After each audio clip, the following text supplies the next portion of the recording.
Alrighty, so here we are in the shop. I can't quite remember where I left off on this motor ordeal, but I started to tear into it and it wasn't looking good. It was full of rust, had water damage, and I was not sure how it was going to go.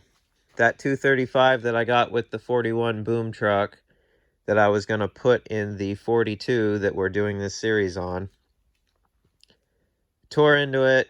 Number 6 piston is seized in, rusted in, can't get it out. So basically, I've gone with another option here.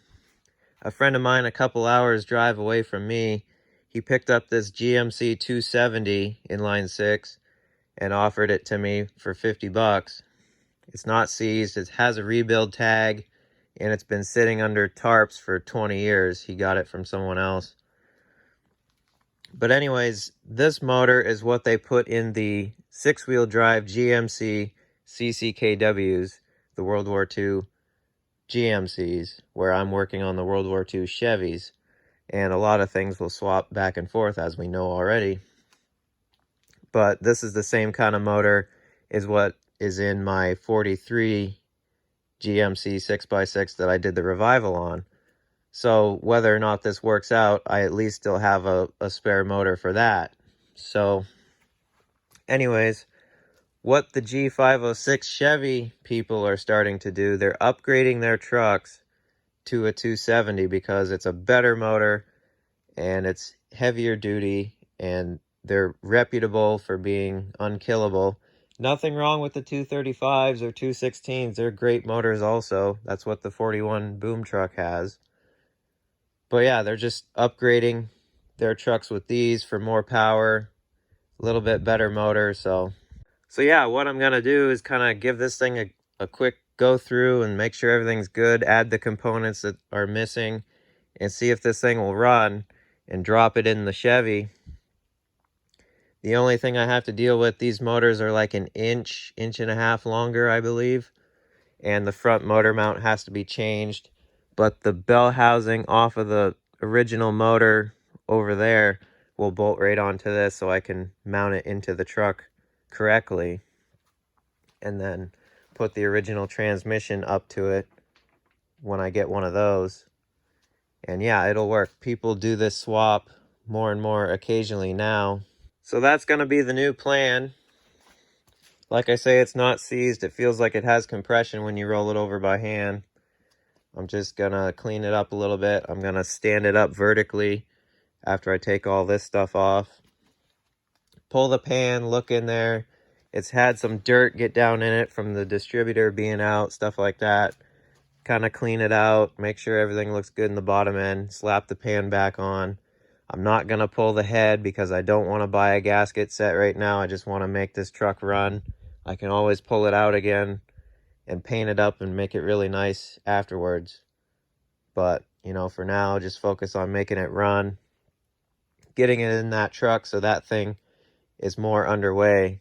All right, so just going to do the usual stuff. Pull this Kickstarter off and take the starter off, take this chain, and then pull the bell housing, get the flywheel, pressure plate, clutch out of it, and then stand this thing up and pull the pan off, see what it looks like. Alrighty, well, got it off, and it's, you know, dirty and grease caked and, you know, the usual stuff, but going good so far. Now I'll go get either the boom truck or the little tractor and flip this thing up, pull the pan. But yeah, that clutch can be cleaned up and used, I bet. All this stuff, nothing really wrong with it, just needs a good cleanup. And of course, that's all grease caked and wonderful looking. Almost looks like a hint of olive drab under here.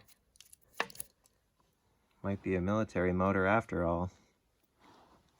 I know mine has the bolt-on additional drop in the pan to make it deeper. But who knows what the story is on this one. Okay, so something I'm gonna do before I flip it up vertical, I took the oil filler tube off and the oil filter canister. I'm just gonna pull this side cover and see what it looks like under there. and then probably put it back on to keep the dirt out. But yeah, just do that while it's right here, easy to get to. I kind of been scraping the grease off a little bit too, just clean it up. So yeah, let me get that off. Okay, got that cover off. Everything looks nice and clean in there. Was careful to save the gasket, so just clean this up when I get all this grease off after I get the pan thing done. And yeah, make sure it's clean. I'll put this back on for now just to keep more dirt out of it. I'm gonna do what I should have done, and some of you were probably down in the comments typing up, oh, you should pressure wash it. So I'm gonna do that rather than scrape everything off and clean it with brake cleaner and solvent and whatnot. Just pressure wash all the junk off. It's getting kind of cool at night, so all the hoses are picked up, but I'll drag one of them out and get the pressure washer going, clean this thing off, and make it a heck of a lot easier. And then I gotta pick it up to stand it up anyways, so. All right, got it back in. It's all clean and looks a lot better.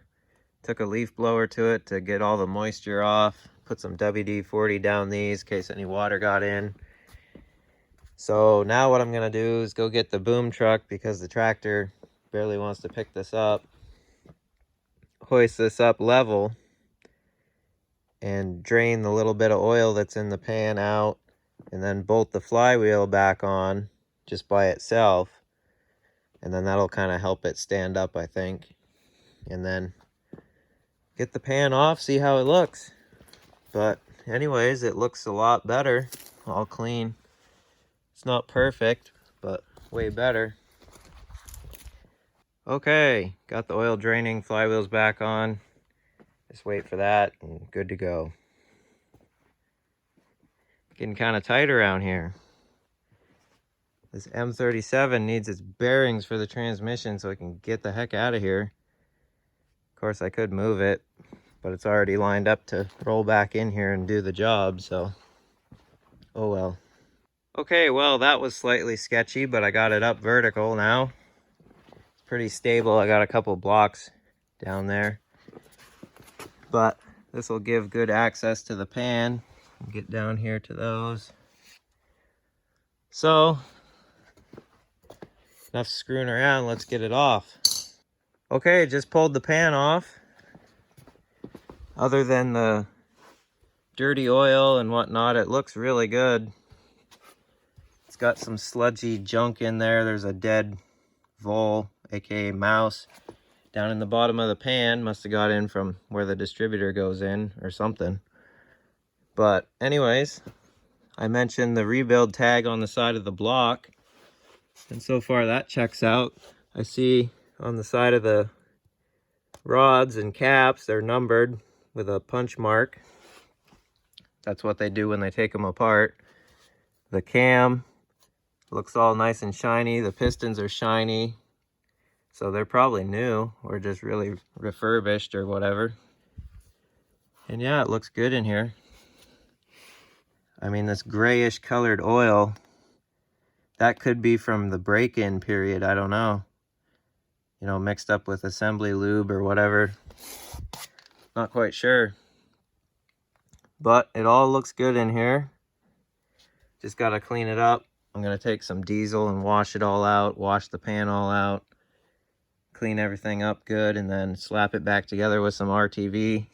The gaskets came off, so I'll just RTV around them too. And just clean it all up, tidy it up, and then lay it back down. Pull the valve cover on top, and then just go through all that, see how that looks. See if there's any stuck valves from sitting or whatever. I mean, it turns over, but one could be stuck. Not sure. So, yeah, so far it's looking good. Alrighty, it's the next day. Yesterday after I opened this up, I washed it all out good with diesel and cleaned the pan out and whatnot. It looks like they never drained the break-in oil after running it because it's all gray and whatnot, so who knows if that's some of the break-in special additive stuff or the assembly lube or whatever, because it's all thick and gray. But anyways, washed it all out. Now I'm gonna clean it up some more, RTV the pan back on, and then put it back down and take the valve cover off the top. But I'll wait until I get to that point. You know, it's all straightforward stuff, putting the pan on, whatnot now. So I guess I won't really film any of that. I'm going to take this cover off and check the pickup screen, make sure that's good. Okay, it's back on its pan. Everything's good. RTV'd the heck out of it. Got it sealed up good. Pulled the valve cover off. Kind of sludgy in there. Kind of cleaned it out. Oiled it down and whatnot. Just gonna add some RTV and try and reuse that cork piece of junk. Seal it back up and then start putting components back on this thing. And we'll do a first start and see what happens. Okay, that's back on. Got her rigged up to the chain again. Gonna pick it up, take the flywheel back off, put the Chevy bell housing on, so on and so forth. I got that laid right here. This is the GMC one. They're pretty much the same, a little bit different. And just finished cleaning up stuff. Gonna scrape all the grungy crap off of this one. This pilot bearing fell out when I took everything off the back of the GMC motor. And I matched it up to the crank right there that was out of the original block for the Chevy, and seems all right, but I'm gonna go double check the inside diameter and make sure, and then if all's good, tap it back into here after this is all together. And let's see what else. Yeah, just add parts to it and we'll see if it'll run. Okay, here we are out back. There's the truck we're working on, obviously. So I'm gonna check this one, just with this pilot bearing here. Oh yeah, right size. This just needs to be shined up for it to go on. But that's good. So the 270 motor that we're working on is from one of these. You know, they look a lot alike, the Chevy and GMC. This is 2.5 ton. These are 1.5 ton. And as we know, GMC axles will bolt in and drums and whatnot will interchange, brake drums and other parts. Okay, well, made some progress here. Got the Chevy bell housing on, clutch, pressure plate, flywheel, all that stuff. The Chevy clutch fork. Started to put the components back on. Got the fill tube, the canister, and I had a fuel pump laying around. This is the special military one with the primer on it. So I'll put that on there because that's what it should have. Gotta go to the junkyard and get a distributor. I might have wires. Gotta check. I have a couple starters that will probably work. Well, one came on this. See if that one works. I gotta get a carburetor from the junkyard. I have a generator. I have the belt. Took the fan off for now. Probably gonna put a 235 fan on it because they're a little bit smaller and less bulky. But yeah, she's coming together. So getting closer. I put it back on the pallet, so when I try and fire it up in here, I can put a strap over it, just tie it to the pallet or something. Should support it up from falling over when it fires up. So till I can go get the parts I need, I guess that's it for right now. All right, back again with some parts now. This is the starter that was on it. I just got done cleaning it up. I hooked it up to a battery and it works fine, so that's good. This carburetor is off of the 235 manifold. The mounting plate, it mounts on this intake wrong because the bolts go this way on this one, and on these they go the opposite. But it'll still bolt on there. I'm just going to use it for seeing if it'll fire up or not. Got a distributor from the junkyard, so I'll put that in and put these on, and we'll be pretty darn close to see what this old thing will do. So let me get this stuff on and go from there. We're getting awful close now. Got the carburetor bolted on. I blew it out with compressed air, so that should be fine. Got the distributor dropped in, bolted down, cleaned the points. They're originals off of this 270 at the junkyard laying on the ground. Old wires, but they'll work. You know, this is all made with quality, unlike today's junk. This stuff will still work. And got the starter on just now. And actually, I have a part sitting on the shelf right here, and it's the correct foot starter for one of these. So I'll put that on so I can, you know, work this a little bit easier. And I'm gonna rob the coil off of the M37. It's brand new. But before I do any of that, I'm gonna take all the plugs out, squirt a little bit of motor oil in each cylinder, kind of help the rings where they've been sitting for so long, lube up the cylinders, and then hopefully the rings will seal up again.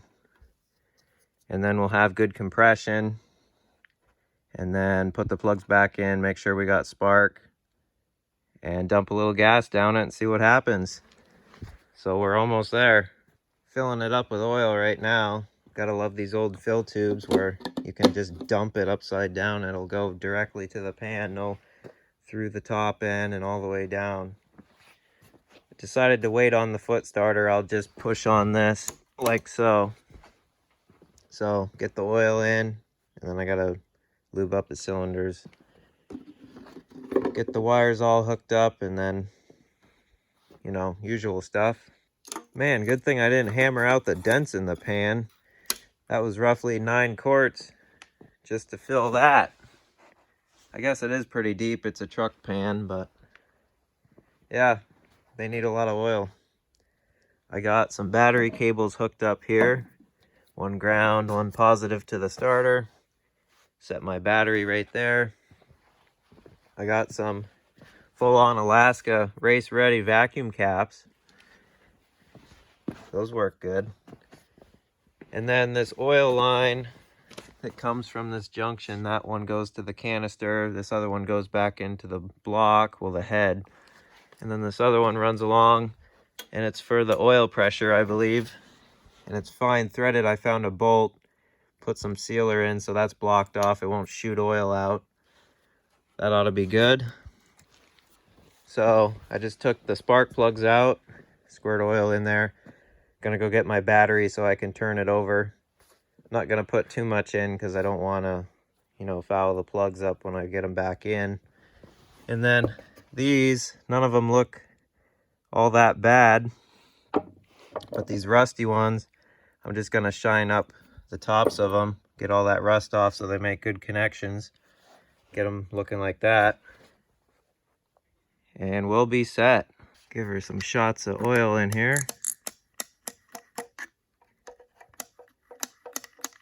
Got the battery, grabbed some old plug wires out back from the little shed type thing out there. Rig up the rest of that and get the firing order all set up. Okay, got power hooked up. This motor's been undercover in a shed for 20 years. This will be the first time she's been cranked over with power since then. So let's see what happens. Well, we're not engaging, of course.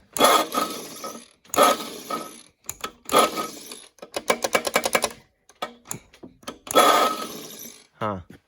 Trying to hit it with my foot.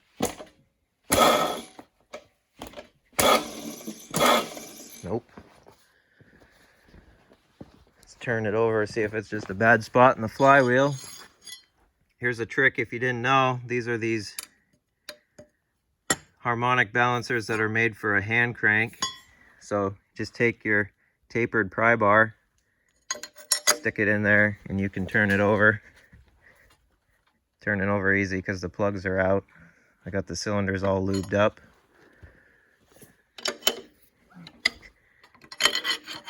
Give her a few turns, see if that made a difference or not.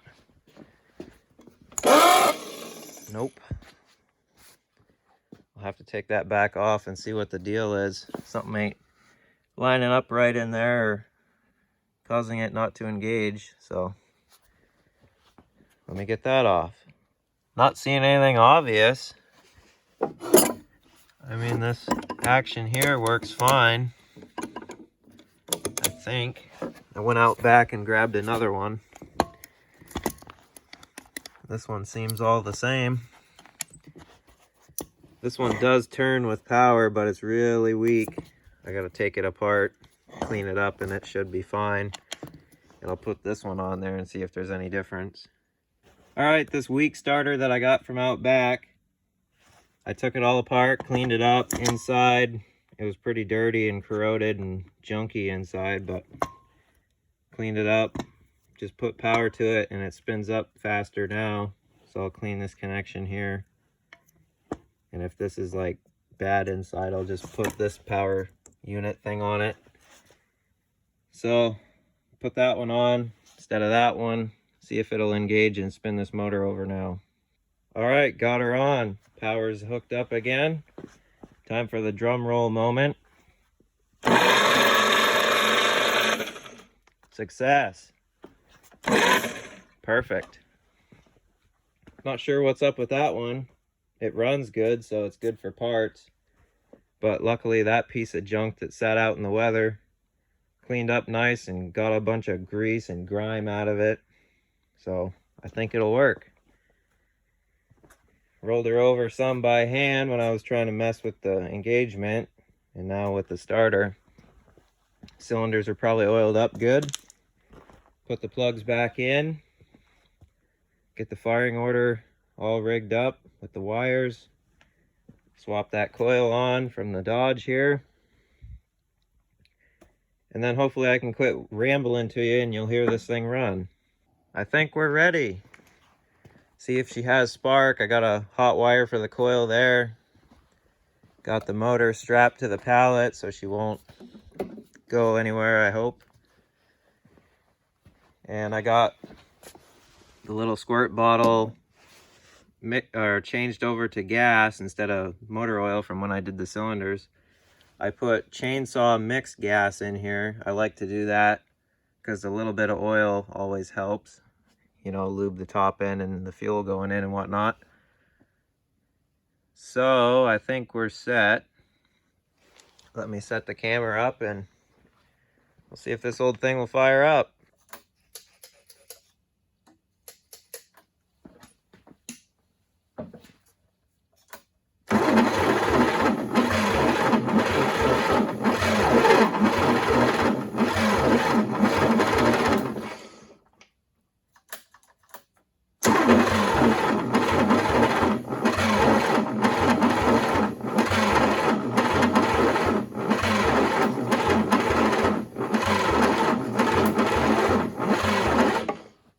Well, it sounds like she's hitting. I can hear exhaust puffing out a little bit. And I feel compression over the carburetor when I was trying to choke it by hand there. You know, I might have it 180 off. I'm not sure yet. Starter was getting kind of warm, so going easy on it. Don't want to fry that thing. But it sounds like it has spark. I can grab an extra plug and see. All right, so I went through each one with an extra spark plug, pulled the wire off, put this one in, grounded it against the head, spark all the way across. So I just wanted to confirm that all the wires were working. So we have spark all the way across, that's fine. And it's got fuel, obviously. So the only thing I don't know if that distributor is in right or 180 off. So I can always pull that out, go 180, drop it back in, and see if we got anything then. But I'm gonna give it another try, and I don't know, I might just pull the valve cover off to make it easy. I should have done that in the first place, but I RTV'd it back on, so hopefully I don't pull it all up when I take it off again. But it's not too bad to take off, just these two in that line, so. Alright, so like I mentioned before, should have done this the first go around, but I didn't feel like taking the valve cover off, and this is where you end up. You got it wrong, but hey, that's all part of the adventure, right? So with your valve cover off, you want to pay attention to your first two rockers and their relationship to the valves. This is the exhaust valve, this is the intake. How do you tell? This is your exhaust port, here's your exhaust valve, here's your intake port, here's your intake valve. So, one thing I did, I took a white paint pen and marked the little BB in the flywheel, whatever you want to call that thing, with white so you can see it easier through that little window there above the starter. So after you've done all that, take your bar, put it in the crank, rotate it over the correct direction, which is clockwise on this one. And what you want to watch for, your intake or your exhaust valve is going to go down and open, and then it's going to come back up and close. And then over to your intake, it's going to do the same thing. It's going to go down and then come back up and close. Well, just as it's coming up to close, you're going to be paying attention to your mark. And you can take the front #1 spark plug out, put a tool in here, just make sure you don't bind anything up and crush something. But put a screwdriver or something in here and feel for the piston and make sure that it's up at top dead center. So once you've lined everything up, you're closed, your piston's up, and your mark is lined up, pop your cap off. And if the rotor is pointing at #1 on the cap, which is this one, goes to here. If it's pointing at #1, you're fine. But look, in my case, I took it off and it's pointing 180 off. So what I did, my mistake here, I couldn't see what was going on here, and I was lazy and didn't even have the plug out. I got it on #6, top dead center, so that would make it 180 off. So I will pull the distributor out, rotate it over to point at #1, drop it back in, put everything together, and we're good to go. Okay, got her switched around. You don't even have to take it completely out. Just loosen your hold down bolt, pull it up a few inches, and then grab your rotor, rotate the shaft around, and point it at #1, drop it back down. It should go right in, no issues, which this did. So if you look on the cap, this is #1. Well, it's hanging down now, but this is #1. And if you line up the clamps, there's the rotor pointing at #1 on the cap. So you can do it without taking the valve cover off. You can actually do it with just putting a tool in the spark plug hole and feeling for the piston, but I did neither. I was being way too lazy, but I don't know, should have done it the right way. So yeah, if you want to be sure that you got it and positive, do it this way. You can do it the lazy way, but you might be 180 off and you have to go back, pull it out, change it, drop it back in, and then you're set. But if you want to do it right and know you got it the first time, do it this way. Something else I paid attention to when I took the plug out to feel for the piston, I checked the plug and it's not fouled from oil or anything from when we tried to start it before. So that's just another thing to pay attention to while you're in there, and then you don't have to go back later and, oh, it's fouled. Okay, she's all back together, straps over it, power's hooked back up. Let's see if we got more positive results this time.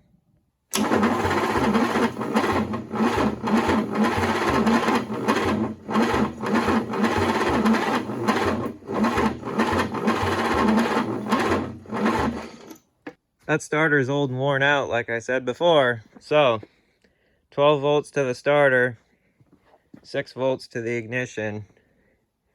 I think we're good. And if you see this, that's better for the starter. So maybe we'll get something now. I'll hook the ignition up, try her out.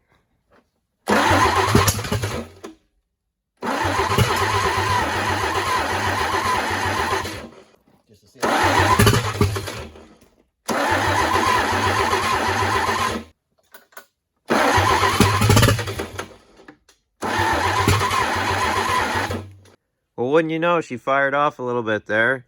I got the power wire unhooked here. I'm gonna loosen the hold down bolt, play with the timing a little bit, because it just won't stay running even though I'm putting enough gas to it. So, you know, the timing might be a little bit off.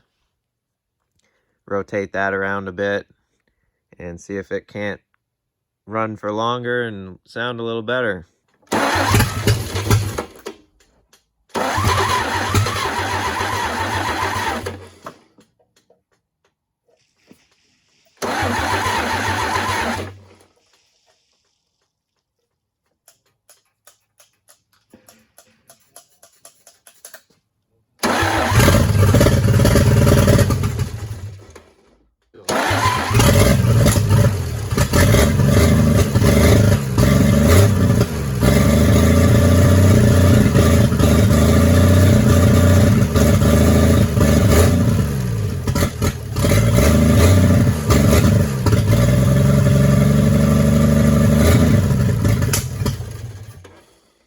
Well, she ran there for a bit. Doesn't sound too bad. No noises or anything.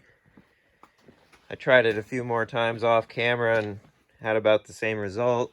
And I did confirm that it has oil pressure because there's clean oil leaking out from the valve cover gasket there. So it's pumping up oil and oiling the top end. So that's really cool. No issues or anything, I don't think. Now the next step is get the Chevy in the shop here and drop this thing in and keep going further on that. But that's pretty good for 50 bucks. Got a rebuilt motor that looks like new inside and starts right up after some work and runs and sounds good, so can't get much better than that. So anyways, thanks for watching. I hope you enjoyed this revival on this old motor, and stay tuned for when we drop it in the truck.